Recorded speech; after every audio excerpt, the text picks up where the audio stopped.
Want to watch football without the restrictions of blackouts or cable? Check out expressvpn.com to help you get access to all the live games. Sign up today using the link in the description to get 3 free months. Yo to Bolt fam, it's the director. Chargers fans, how we feeling, Bolt fam? Huh? I would call that a pretty successful NFL draft.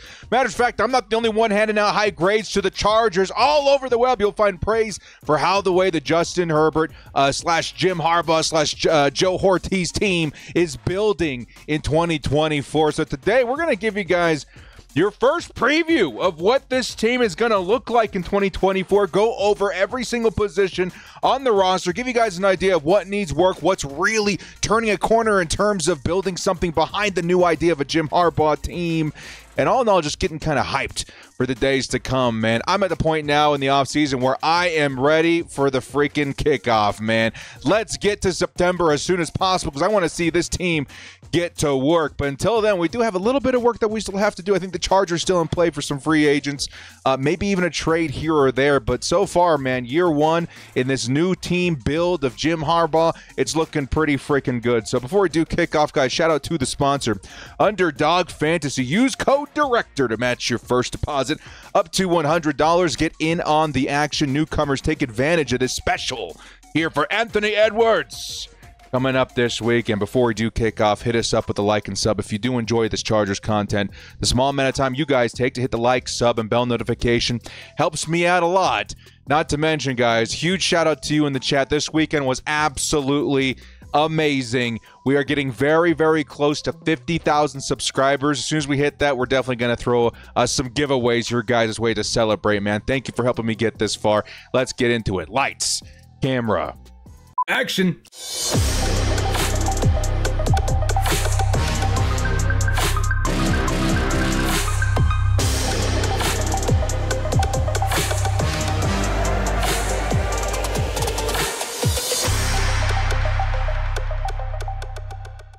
Your Chargers early roster preview after the NFL draft here in 2024, ushering in the new Jim Harbaugh era as we speak. And we're going to be taking a look at every single position on the team right now and giving you guys my short thoughts on that, what the Chargers have or what they need to additionally bring in to help that position.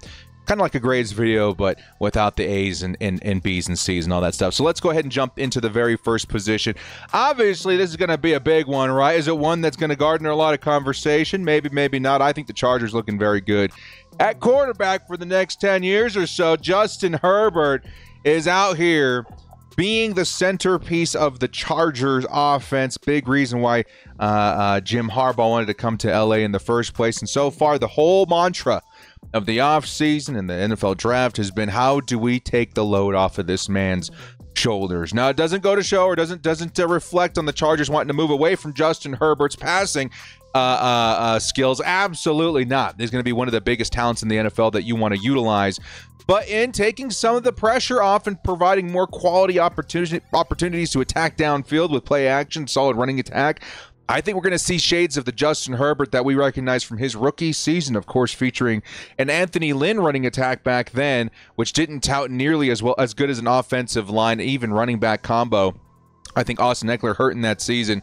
We saw Justin Herbert letting it fly that season. And in this season, I do think that's kind of the whole idea. Let's give Justin Herbert those valuable few precious seconds in the pocket with a rebuilt offensive line, some more opportunities in terms of matchup because of, play action, et cetera, that I'm sure he'll be able to take advantage of. So Justin Herbert obviously is going to kick us off in a very good position here. Now I'm also going to mention the backup players at each position as well to kind of give you an idea of what the depth looks like and maybe give us a better idea of what the Chargers need to do in terms of additional signings, because we have heard ramblings or rumblings that the Chargers may be bringing in some additional talent.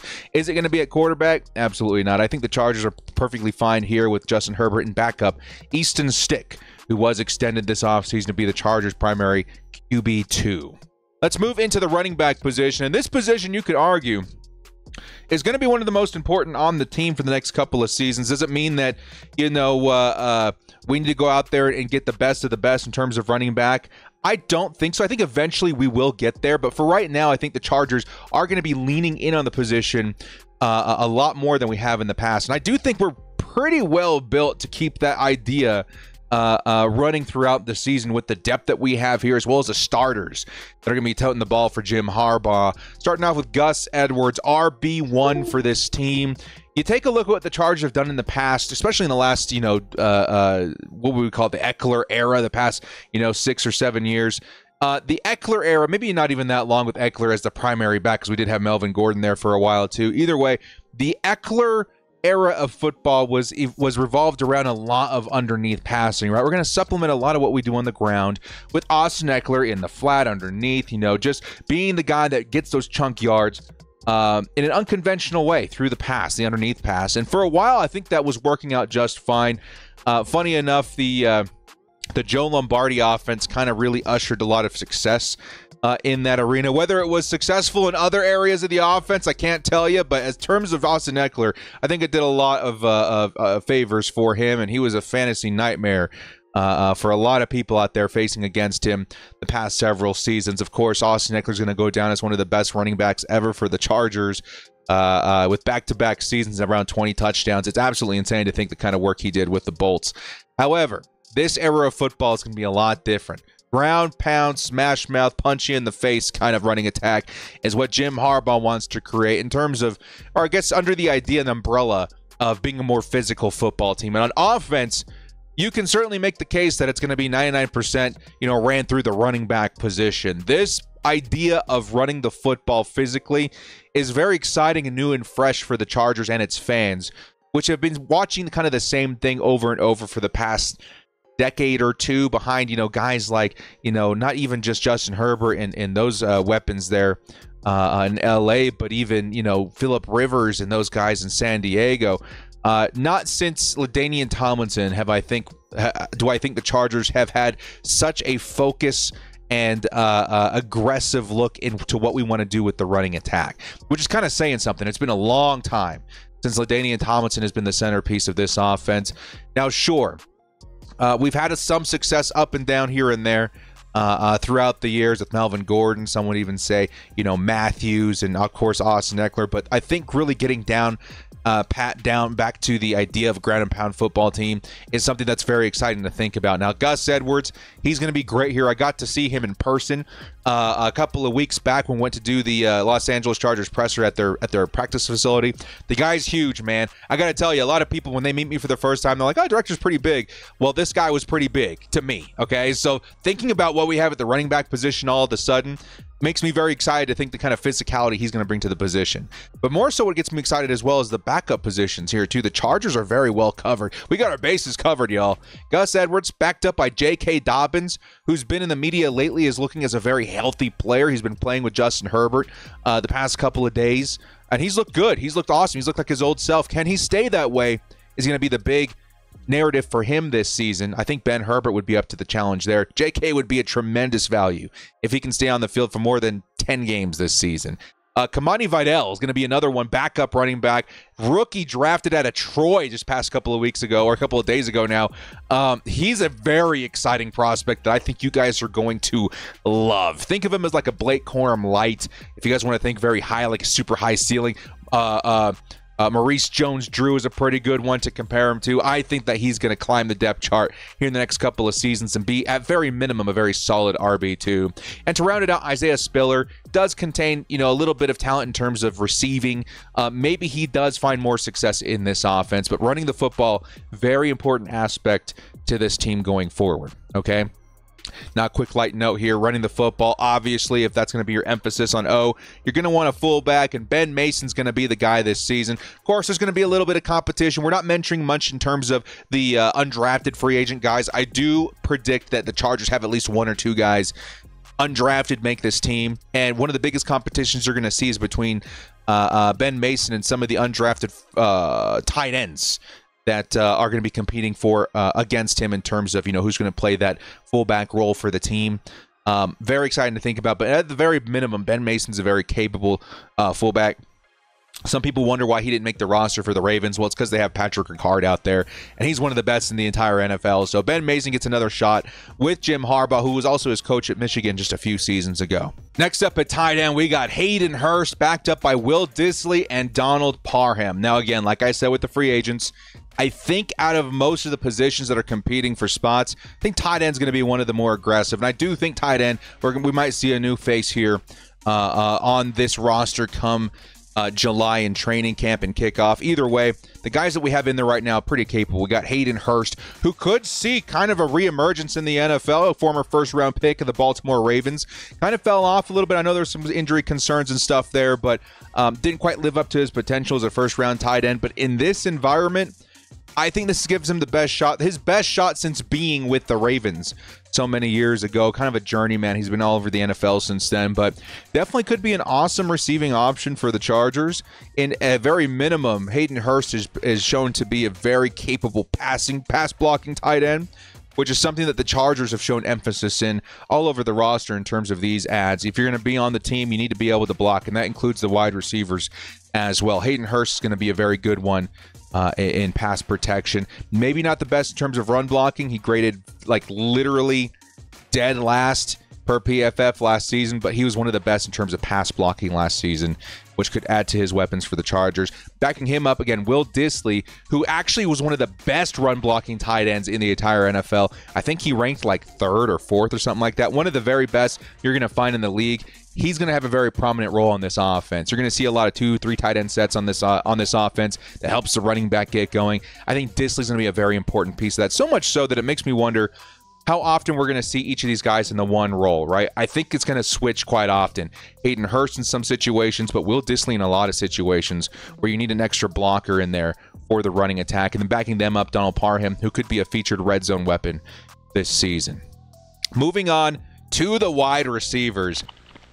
Hi, Director here. So this video is scheduled to come out on Friday. Since then, we've had another signing at wide receiver in DJ Chark, okay? So DJ Chark, who I'm presuming is going to be this team's wide receiver 2 or 3, not included in the rest of this video, all right? I would go back and change everything, but sort of my birthday this weekend, I didn't want to put in the hassle, so just didn't want to leave you guys confused, okay? Sorry to interrupt, okay? Enjoy the rest of the video. Bye. And this is where things get really exciting. Obviously, okay, we're gonna rub some people the wrong way here. I'm gonna make my hot take known, okay, in this video. Obviously, okay, there's a way of doing things in the NFL, especially when it comes to the new guys, the rookies coming into the team. In this case, I would 100% assume that the Chargers right now have Josh Palmer at the top of the wide receiver depth chart, okay? That is something I think is been earned by Josh Palmer. He's been very good when asked to be wide receiver 1. Yes, not going to be as impactful as Keenan Allen and Mike Williams were when they were on the field, but Palmer showed that he was more than capable of holding down the fort for them. However, that being the case, you guys know how I feel about Ladd McConkey. Outside of Malik Neighbors, this kind of was my dude. Like, I put him in almost every single mock draft. I shouted to the high heavens how much I wanted him on this team if we didn't go wide receiver at 5. And lo and behold, it happened. And that's why I think partially, maybe my bias is coming into effect here, but I think Ladd McConkey, by kickoff, if not a few weeks into the season, is going to be wide receiver 1 for this team. In my eyes, he is wide receiver 1 right now. And I know that's a lot to put on a rookie, especially one that has some veteran talent on the roster right now. Maybe don't put all of that on him right away. But I think he's a special kind of player with a special kind of skill set that screams wide receiver 1 for this team, especially considering that Justin Herbert is his quarterback. I think Herbert's got the skill to be a good quarterback with a lot of different situations at wide receiver. But one thing that's helped his career out a lot in the first few years of his career has been Keenan Allen. Keenan Allen and his availability certainly has been something that Justin Herbert has grown accustomed to. One of the biggest worries that I had outside of my personal emotions in letting go of Keenan Allen was Justin Herbert's ability to play without him. In the sample sizes that we've had the past couple of seasons where Keenan Allen was not available, Justin Herbert maybe found a little less success. And of course, it's because Keenan Allen is such a massive talent. Now, I'm not going to go out here and say, Ladd McConkey, rookie season, Keenan Allen, you can put him side by side. No, Keenan Allen is definitely still the better receiver, but Ladd McConkey has a very similar game. The one thing that works in McConkey's favor in that scenario, though, is the speed. That is something that Justin Herbert has not had from that particular weapon so far in his career. McConkey has the tools to separate. McConkey has the tools to get open and be available for Justin Herbert consistently. And that's why I believe that McConkey, in a very short time, is going to end up being wide receiver 1 for this football team in no time. Quite honestly, I think in training camp it might become very evident right away. But at the very latest, I do think that this team is going to lean on him as wide receiver one a lot sooner than later because of that talent to separate, and that's something that Justin Herbert definitely is going to be familiar with because of his time with Keenan Allen. Now, backing him up begins the conversation of where do these guys go? Now, obviously, Josh Palmer, at least wide receiver 2 for this team, again, if not wide receiver 1. Outside of that, who's going to be our slot guy? Who's going to be wide receiver 3? I think that responsibility is going to kind of bounce around to whoever's performing the most. I think Quentin Johnson actually is going to perform a lot better in that role if given the opportunity. Johnson was asked to do a lot of things last season that I don't think he was really suited for. And on the Chargers this year, I think we can see a little bit more of foresight in terms of how to get the most out of these players per their skill set. I think Quentin Johnson could see a bit of an emergence this year in a role that doesn't feature so much X-receiver responsibilities. He's not an X-receiver. If you play him underneath, get him into those slants, let him do some work after the catch, that is what Quentin Johnson is as a player. I think he'll be a lot more comfortable. Outside of that, Brendan Rice, I think, could be an immediate backup. I see him climbing the depth chart very aggressively, so much so that I think by next year he's going to have a top 3 role with this team. And then Cornelius Johnson and Darius Davis backing them up. Chargers all of a sudden look pretty deep at wide receiver. There was even talk about the Chargers going out and trying to find another free agent, which definitely would be interesting. I think they were linked to Tyler Boyd just yesterday. I think those were debunked. I think he's going to be signing with the Titans this morning. But that just does show that the Chargers may not be done at the position. Maybe they want that veteran guy in the room with these dudes. But I actually wouldn't mind them just rolling in with these 6 wide receivers, because at that point you're talking 7 wide receiver deep, which is kind of a lot for a running football team. But either way, I think the Chargers are in a pretty good place there. All right. Now, talking offensive line, this is where the Chargers' bread and butter is going to be made for the next several seasons in the Jim Harbaugh era, and this may be the strength of the team even this season. And it's pretty impressive to think about that, considering what the Chargers were working with just a few seasons ago. Rashawn Slater, and this is one I actually listed every single player out on the offensive line, okay? Rashawn Slater, left tackle. Chargers have one of the very best left tackles in the NFL. Some talk about Joe Alt stepping in, taking that role, kicking Rashawn Slater to right tackle, right? That's where, Rashawn Slater played right tackle in college. It would make a lot of sense that these guys swap roles. The Chargers, I don't think, are going to do that. Because, yeah, from college to the pros, it's a different ball game, man. And when you find something that works at left tackle in professional football in the NFL, you don't mess with that. And I think Rashawn Slater has earned that left tackle role. He's been one of the best in the NFL. No reason to fix what ain't broken there, okay? He'll be great for Justin Herbert in his entire career, pretty much. Foster Sorrell's going to be the one backing him up. He's all right there. He might see some competition via the undrafted free agents. What about left guard? This is where things get kind of crazy. I wish I had an updated photo of him in his uniform here, but Zion Johnson, first-round pick. He's been looking okay. He's been looking pretty. I would say in terms of what you were expecting out of a draftee, he's done fine. Has he been as big of a high ceiling as Rashawn Slater? No. I think we all got a little spoiled about thinking what a rookie can do on the offensive line year one, but he's been fine. I think that he has more room to grow, and this season may be the season that we see him pop. I don't know if you guys have looked at what's going on Twitter lately, but Zion Johnson, the dude was exposed to some kind of gamma radiation, man. The dude's gone full Hulk mode. Man is massive. I don't know what program he was on. I don't know who's he's been training with this offseason, but the dude like doubled in size. I honestly couldn't believe it. Looked photoshopped. The man is massive, and that's great. If you're Jim Harbaugh, I'm sure you're licking your chops excited for what he can do in a power game. All right, Zion Johnson, he'll be just fine for the Chargers. Again, first-round pick. You look at what Chargers have been investing, right? First-round pick, first-round pick and Joe Alt coming up here in just a second. Very excited to see what this team in terms of talent is going to be looking like over the next couple of years. So I don't know if we're done. I think the Chargers may end up drafting 1 or 2 more in the Jim Harbaugh era on that offensive line. Okay, so Zion Johnson backed up by Jordan McFadden. I like the guy a lot. I think Chargers have a pretty good one there. Maybe the one question mark on this entire line, for me at least, is going to be center. It's because we don't know what Bradley Bozeman's going to look like in transitioning to the Chargers. Now, I have to assume that his time with the Bolts is going to be a lot better than his time with the Panthers. The Panthers, I don't know, their offense was just kind of all over the place. Not great. Okay, but back in his time with the Ravens, it seemed like there was some upside there. Now he's coming back to a system that's very similar to the Ravens. I think Bradley Bozeman has as good a shot as anybody to pop and to have a pretty good NFL season or two with the Chargers. I think this situation boosts his stock in how he's going to perform this year. I truly believe that. And he's a big reason why I think the Chargers felt confident in not drafting a center this season. Him and his backup, Brendan Hymus, who's been listed by name, by Jim Harbaugh as a guy that he likes this season. And Brendan Hymus, who we all viewed as a backup guard, taking backup center responsibilities is kind of shocking, but man, it's going to work. I think it'll be fine. And Bozeman, to me, he's a nice piece to have there while the Chargers look for their center of the future. I was expecting the Bolts to go out there and get a Zach Frazier, Jackson Powers-Johnson. Hell, I really love Cedric Van Pran this year too.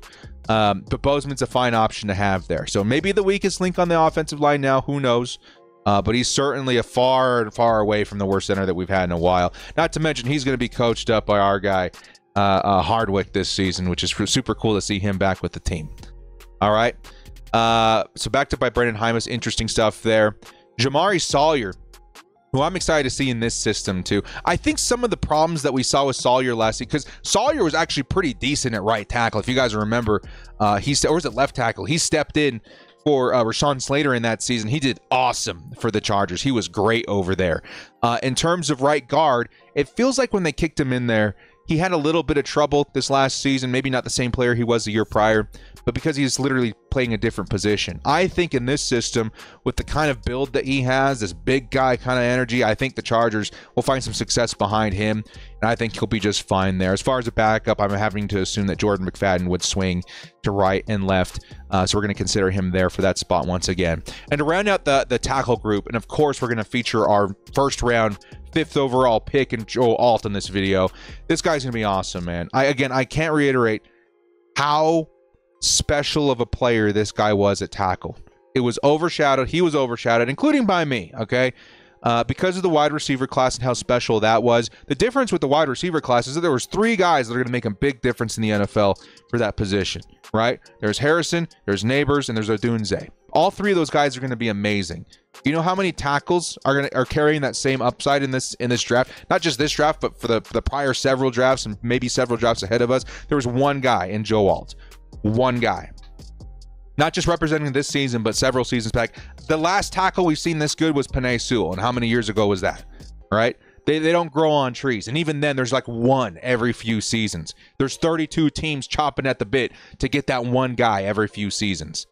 I'd say every 3 to 5 years, you're going to see a Joe Alt come through the NFL draft. And we saw the kind of impact that Penei Sewell made for the Lions, man. That offense completely transformed. I would say Penei Sewell was a big reason for that. And funny enough, one big thing about Penei Sewell when he was brought into the league, a big worry that people had behind him, was switching to right tackle. That he wouldn't want to do it because he wants to get paid as a left tackle. Well, guess what? I think Penei Sewell is now the highest paid tackle in the NFL at right tackle. And he made the transition beautifully. I think Joe Alt's in the same position here. I'm in no way worried about his transition to right tackle. I think he's going to be amazing. I think the Chargers are going to have the best tackles on each side.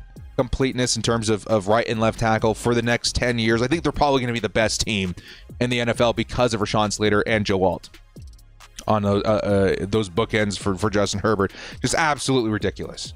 Okay? Joe Alt's going to be amazing. And what he's going to do for the run game, what he's going to do for the pass pros, like it's going to be awesome. I'm very excited to see what he does there. He's one of the few tackles I've seen in the NFL, or I should say in the draft coming in, where I'm like, man, his highlights are kind of exciting. The kind of space that he gets, the kind of athleticism that he brings to the position is ridiculous. So welcome to the squad, Joe Alt. He's going to be absolutely fine there. The Chargers are going to have themselves a nasty offensive line featuring him and these other guys for very many years to come. Trey Pipkin's going to be his backup. I have to assume our new swing tackle, him and Foster Sorrell with those responsibilities. But we've also heard a lot of talk about Jim Harbaugh saying, hey, our best 5 are going to be there. And I think Trey Pipkins was part of that conversation. So maybe he kicks in to right guard and gives Sawyer some competition. I don't know. Interesting to think about. Let's move on to the defense.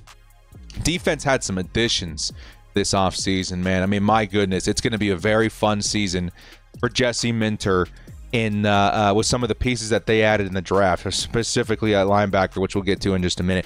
Let's start with the defensive line. I did list out these guys one by one. I do think they're going to be a very important aspect of the team. Morgan Fox at end. I would say Tito's probably in the middle, and then Puna Ford. I don't know which one's going to be in the middle here. I'll be honest with you. Puna Ford and Tito, kind of similar, but I do think if I had to guess, probably Puna on the end there. Definitely exciting to think about what those three can do. I would say the highest upside on that line right now is definitely going to be Morgan Fox still. I think he's going to be great in terms of pressure from the middle, but I do think Puna Ford is going to bring a lot of that too that we were hoping to get maybe last season from Nick Williams. Kind of a similar game there. That gets me kind of excited for the potential up front. Okay, Tito, we're hoping can stay healthy this season. This dude is actually one of the better that you're going to find in the NFL versus the run when he's on the field. He's just not been able to stay healthy the past couple of years. And that's kind of what I'm hoping to see in a first year under Jim Harbaugh, first year with Ben Herbert kind of situation for him. I think Tito could end up being a very shocking performer for this team in 2024. In terms of guys that stand out, is like, hey, man, this guy kind of came back and surprised everybody. I think Tito's is probably my top 5.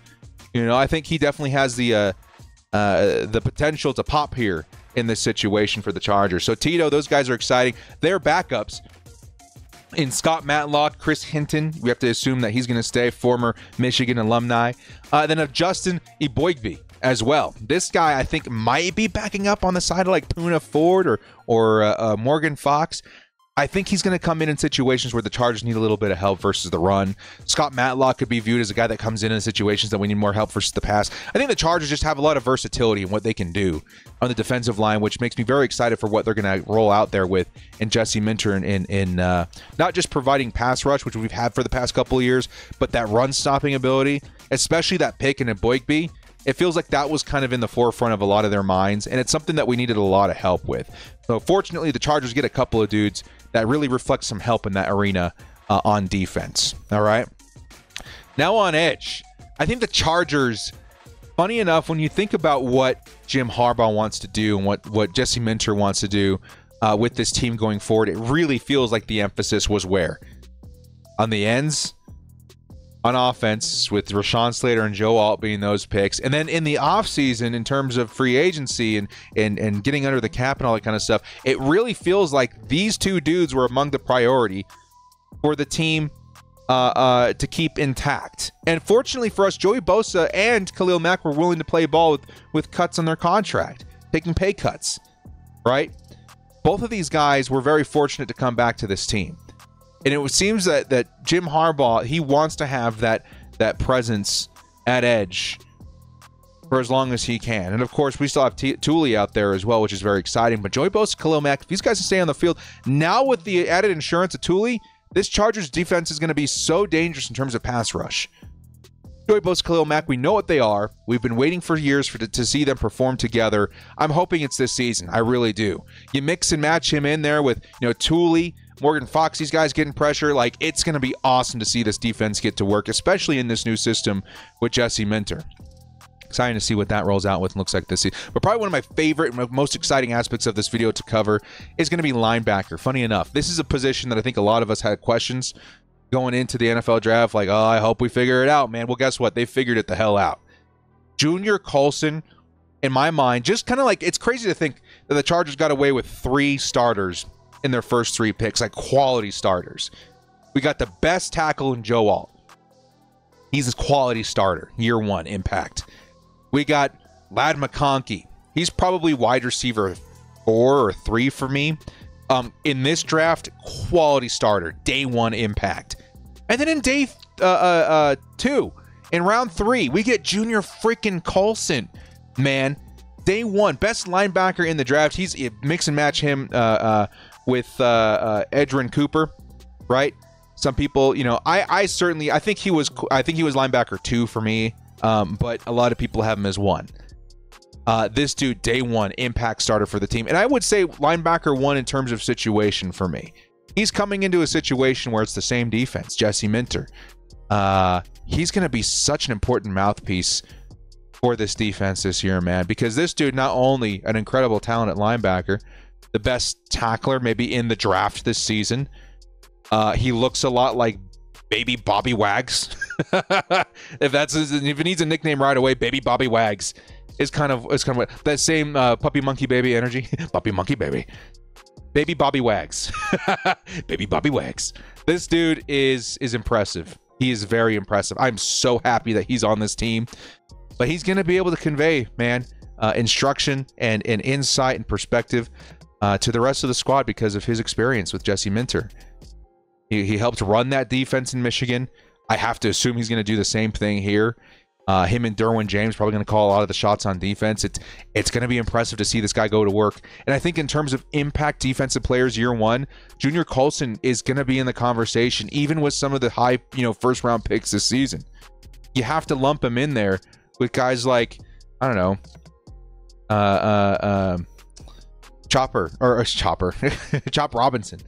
Lump him in with some of the high, Quinyon Mitchell and Dallas Turner. Like, you have to put him in that conversation because of what the kind of impact that he's going to make in his rookie year. It's very impressive that he landed here. It's very exciting to think about what his potential could be, even in his rookie season for the Chargers. His backup in Denzel Perryman, Dan Henley, Nick Neiman, Troy Dye, all these guys look awesome in this system. I think you're going to see Junior out there most of the time. I think depending on the situation, you'll see Denzel out there in terms of an aggressive guy that versus, a guy that you can blitz or a guy that you can throw in there versus the run. And then Dan Henley's probably got a little bit more upside versus the pass. Him and Junior Colson would be pretty crazy to throw on over the middle there. Chargers, again, they've got their bases covered in terms of different situations. Finally, last couple of positions here, defensive back. Chargers, they still need help here. And this is, I think, the position where I feel like the Chargers will be signing a free agent at some point. I think guys like Stephon Gilmore are still available. If the Chargers need help anywhere, I think it's still at corner. We got some guys, right? We drafted 2 dudes that I think are going to be a big help to the team. But I think we may have to end up needing a little bit more help there in terms of some veteran guys. Outside of that, we got Asante Samuel as a cornerback 1 for this squad. Christian Fulton, who often goes forgotten by the director, is going to be out there as well. I think he's got as much potential as anybody to bounce back this season. I don't know how much I'm counting on that. That's why I'm still kind of looking for a free agent, but the potential is still there. Jasir Taylor, who's been proven to be a very capable slot guy. And then rookies, Cam Hart and Tareeb Still. I think Still more of your slot option, Hart more of your outside option with Dean Leonard. Both of those guys I think are going to be very impressive in terms of backups. I know Dean Leonard kind of shocked me last year in terms of his special teams. Still, I think is going to be that guy. It's like, wow, he's in like my top 10 of guys where I'm like, I think he's going to shock a lot of people, especially me, because I didn't even know who the guy was. But his presence in the slot, I think, is going to be very appreciated. So look out for the Chargers to maybe add another body here for corner. If we spend any of that, what do we have now? Like $30-something million in cash to spend. I think corner is going to be one of those positions that we invest in. And lastly, at safety, of course, we got the man, the myth, the legend, and Derwin James. Had to go with this photo for the video. Just to show you guys we are in good hands. In this case, for Travis Kelce, maybe in the wrong hand.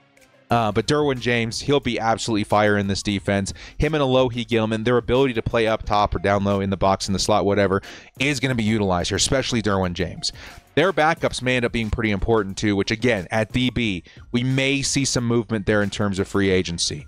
JT Woods, AJ Finley, those guys are going to be the backups for now. We may see a little bit of competition there in terms of guys that are brought in via free agency or undrafted. So look for those spots there. And then lastly, special teams, of course, we got Cameron Dicker. He's going to be awesome for the squad going forward. J.K. Scott, Josh Harris.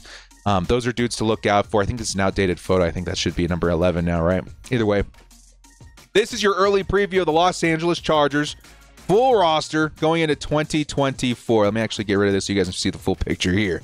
We'll start actually on offense here. Offense looks awesome. Justin Herbert, a lot of movement, right? Looks so different from what we saw last season. Now it's kind of shock putting this together because I take the same thing and I put in the new players, insert new players here. Lots of movement, especially at wide receiver.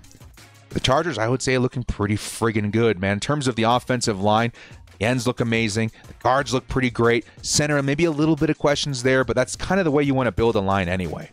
Herbert in the run game looked fantastic. Gus Edwards, J.K. Dobbins, Kamani Vidal. Dude, I'm so excited to see that guy get to work. Wide receiver looks interesting. I'm very excited to see how that works out. I think, again, Brendan Rice could challenge a little bit for some more playing time. But so far, so good with that offense, man. Looks really good. Defense, here's your new look at defense, dude. Corner, maybe the one spot where I'm kind of wondering, do we need a little bit more help? But on the surface, doesn't look terrible. Asante Samuel, Christian Fulton. We got the rookies in Hart and Still. Definitely not as bad as it could have been at the start of, before the draft. We got Alohi, we got Derwin. And in the middle, welcome back Denzel Perryman, but Junior Colson, he's going to be a force. And then obviously that line with those edge players are going to be quite impressive. Lastly, the special teams. Chargers are in very good hands, man. I'm feeling very good about this team. This squad looks awesome. Congratulations to Joe Hortiz, Jim Harbaugh on a very successful first year at the draft. Very excited to see what this team, what their potential could look like in 2024. Well, guys, thank you so much for joining me. This has been The Director. If you like what you saw here, hit us up with a like and sub on your way out. We'll see you next time. And as always, bolt up, stay frosty, and let me know some of your favorite additions in the comment section below.